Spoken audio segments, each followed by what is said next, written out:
Italy means. ये कहानी है आलमपुर गांव की। उसी गांव में राजू नाम के एक आदमी की एक पेप्सी की दुकान थी। हर कोई पेप्सी पीने राजू की दुकान में ही आया करता था। इसमें राजू की दुकान को बहुत फायदा होता था। उसकी दुकान बहुत चलती थी। इस बात से वहाँ का व्यापारी बहुत जलता था, क्योंकि उसकी दुकान से ज्यादा राजू की दुकान चलती थी। एक दिन, आओ आओ, ठंडी ठंडी पेप्सी पियो। जो एक बार पिएगा बार बार आएगा। अरे अंकल, बड़े बड़े शहरों में भी आपकी दुकान जैसी पेप्सी नहीं मिलती। आपकी पेप्सी का तो जवाब ही नहीं। आपको पता है, मेरे सारे दोस्तों को आपके यहाँ की ही पेप्सी पसंद है। अरे बेटा, ये तो सब आप लोगों का प्यार है, जिस कारण मेरी ये दुकान इतना चलती है। धीरे धीरे राजू की दुकान अब शहरों में भी मशहूर होने लगी। राजू की एक बेटी थी, गोरी, जो रोज स्कूल की छुट्टी होने के बाद अपने पापा की दुकान में हाथ बटाने को आती थी। राजू की बेटी बहुत सीधी थी। पापा, मैं आ गई। अरे वाह, मेरी प्यारी बेटी आ गई। खाना खा लिया? भूख तो नहीं लगी ना? भूख लगेगी तो बता देना, ठीक है? नहीं पापा, मैं घर से खाना लाई हूँ। चलो बढ़िया। चलो तुम यहाँ पे बैठ जाओ, और कुछ भी चाहिए हो तो बता देना, ठीक है? ठीक है पापा। एक दिन व्यापारी ने राजू की बेटी को उसके स्कूल के रास्ते से अगवा करने का सोचा, पर गांव के लोगों की भीड़ के कारण वो नाकाम रहा। राजू और उसकी बेटी रोज की तरह दुकान बंद करके घर जा रहे थे। तभी शहर से कुछ लोग एक बड़ी सी गाड़ी में आते हैं और राजू को रोककर बोलते हैं, अरे भैया, ये पेप्सी की दुकान कहाँ है? भैया, अब तो दुकान बंद हो गई। अरे भैया, हम तो शहर से आए हैं खास पेप्सी पीने के लिए। सुना है आपके यहाँ की पेप्सी पूरे इलाके में मशहूर है। आओ भैया आओ, आपको खाली हाथ भेजना सही नहीं होगा। वैसे तो मैं अपनी दुकान बंद कर चुका था, लेकिन आपके लिए खोल देता हूँ फिर से। दुकान खोल के राजू उन्हें पेप्सी देता है। अरे वाह भाई, क्या पेप्सी है! जितना सुना है उससे भी कई गुना ज्यादा स्वादिष्ट है। यह तो शहर जाके सबको आपकी दुकान के बारे में बताऊंगा। बहुत बहुत धन्यवाद भाई साहब। ये सब व्यापारी दूर खड़ा होकर देख रहा था। वो अपने घर जाके ये सब अपनी पत्नी को बताता है। अरे तुम यहीं खड़े रहोगे या कुछ करोगे भी? देखो उस राजू को, उसने कितनी तरक्की कर ली है, और तुम हो कि बस नाम के बड़े व्यापारी बन के रह गए हो गाँव में। अरे ये राजू इतना छोटा काम करता है और मैं एक बड़ा व्यापारी हूँ, फिर भी मेरा काम और नाम इतना नहीं है। अरे तुम बस खाना खा लो और राजू पूरे गांव क्या शहर में कब्जा कर लेगा, पैसे कमा कर। अगली सुबह व्यापारी गांव से निकलकर शहर के लिए जाता है और देखता है कि राजू की दुकान पर बहुत भीड़ है। व्यापारी की नजर उसकी बेटी पर पड़ती है। वे इस मौके का फायदा उठाकर उसकी बेटी को अगवा कर लेता है। राजू अपनी दुकान पर अपनी बेटी का इंतजार ही कर रहा था।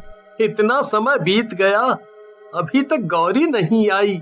हर दिन तो इतने समय तक आ जाती है, बस उसे कुछ हुआ ना हो। तभी कुछ लोगों ने बताया कि राजू की बेटी को व्यापारी के साथ गाड़ी में जाते हुए देखा था। राजू ये सोचकर बहुत चिंतित हुआ। रात को दुकान बंद करने के बाद राजू अपनी बेटी को ढूंढने के लिए निकला, पर उसे अपनी बेटी पूरे गांव में नहीं मिली। तब राजू बहुत चिंतित हुआ। बेचारा थक हार के अपने घर वापस चला आया। अगले दिन राजू ने सुबह गांव के सभी लोगों को इस बारे में बताया, पर गांव के लोगों ने कोई सुझाव नहीं दिया। बेचारा राजू अपनी दुकान की ओर चला गया। राजू दुकान खोल रहा था, तभी सेठ वहाँ आता है और बोलता है, तेरी बेटी मेरे पास है। मालिक, मालिक, हम लोग तो बहुत करीब हैं, हमें छोड़ दो। हमने क्या गलती कर दी है? मुझे माफ कर दो और मेरी बेटी को छोड़ दो मालिक, मेरी बेटी को छोड़ दो। तो चुपचाप अपनी पेप्सी का राज बता दे, वरना तेरी बेटी को इसकी कीमत चुकानी पड़ेगी, समझ गया? ठीक है, ठीक है, आप जो बोलोगे मैं वो ही करूँगा। आप मुझे मेरी बेटी दे दे, मेरी बेटी दे दो। तो अपनी ये पेप्सी का राज मुझे बता दे। राजू बेचारा बेबस होकर उसे अपनी बेटी को बचाने के लिए सब बता देता है। व्यापारी वहाँ से चला जाता है। राजू अपनी बेटी को वहाँ से ले आता है। व्यापारी भी अपनी दुकान राजू की दुकान के सामने ही खोल लेता है। पर व्यापारी की दुकान पर कोई भी पेप्सी लेने नहीं आता। सब राजू की दुकान से ही पेप्सी लेते। व्यापारी ये सब अपनी पत्नी को घर जाके बताता है। अरे तुम ये सभी करना, और कुछ तो बाकी तुमसे होगा नहीं। तुम तो बड़े व्यापारी हो, एक छोटी सी दुकान भी नहीं संभाल सकते। अरे रहने दो, मैं ही कुछ करती हूँ। उसकी पत्नी उसे एक सुझाव देती है। अब देखते हैं वो हमसे ज्यादा अमीर कैसे बनते हैं। व्यापारी उसकी बात मानकर वही करने के लिए निकल जाता है। व्यापारी राजू से चिढ़ने लगा। अगले दिन व्यापारी राजू और राजू की बेटी को मार देता है और उनकी दुकान पर कब्जा कर लेता है। अब राजू और राजू की बेटी भूत बन गए और ये सब देख रहे होते हैं और देखते हैं कि उनके साथ कितना गलत हुआ। गांव के सभी लोग व्यापारी के दुकान से पेप्सी पीते। राजू की दुकान पर बहुत भीड़ लगा करती थी, पर अब राजू की दुकान पर कोई नहीं आता। राजू और राजू की बेटी इस बात का बदला लेने के लिए व्यापारी की दुकान पर आने लगे। सभी लोगों की पेप्सी में कुछ वो मिला देते ताकि कोई भी उससे पेप्सी ना ले ले। गांव के लोगों के पेट में दर्द होने लगा व्यापारी की पेप्सी पीने से। राजू की पेप्सी ही अच्छी थी, न जाने राजू कहाँ गया। काफी दिनों से राजू और उसकी बेटी गौरी नहीं दिख रही। दोनों ठीक तो है ना, पता नहीं कहाँ चले गए। तभी राजू का भूत अपनी दुकान पर आता है और राजू ने अपना मुंह ढक कर रखा होता है ताकि उसे कोई न पहचान सके। राजू आवाज मारता है, आओ आओ, ठंडी ठंडी पेप्सी, आओ चले आओ, आओ आओ। गांव के सभी लोग उसकी दुकान पर पहुंच जाते हैं। व्यापारी ये सब देख के सोच में पड़ जाता है। अरे इन गांव के लोगों को कैसे बताऊं कि इन दोनों बाप बेटी को तो मैं कब का मार चुका हूँ, तो ये वापस कैसे आ सकते हैं। व्यापारी की दुकान पर राजू की बेटी जाकर अपना जादू करने लगती है। उसकी दुकान पर जो कोई भी आता वो उसको मारती। वे डर के भाग जाता। व्यापारी इस बात से परेशान होकर अपने घर जाता और रात ज्यादा हो गई थी।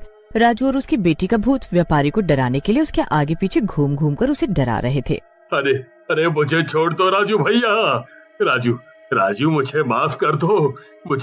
मुझे मेरी गलती सुधारने का एक मौका दीजिए राजू भैया, एक मौका दीजिए। हम भी ऐसे ही तड़प रहे थे, लेकिन तूने हमारी एक नहीं सुनी। तेरी दुश्मनी मुझसे थी ना, तेरी बेटी ने तेरा क्या बिगाड़ा था? बोल, तुझे तो मरना ही पड़ेगा।